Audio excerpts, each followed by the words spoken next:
so you started with an interview with, it was Andy Wickett, right? That was your first, that was the first one you put in the book, but was that the first interview you did for the podcast?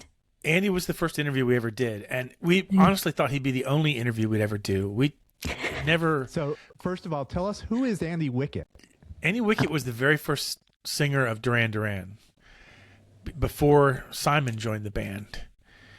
And circa 2005, when we were doing the podcast, it never occurred to us that we should have guests and ask them questions. But his person reached out to us and said, I rep Andy Wickett. He used to be the singer of Duran Duran. He wrote, he's co-writer of Girls on Film.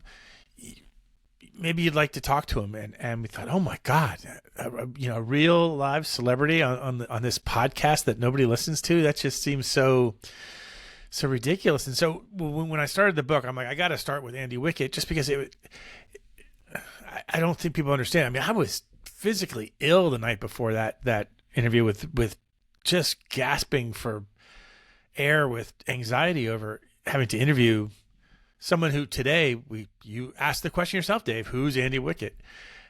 But at the time it seemed like the world to me. And that's, you build it with these small little stones and you see where you go. But it took me years to get past the anxiety of picking up the phone and having one of your heroes on the other side of the line.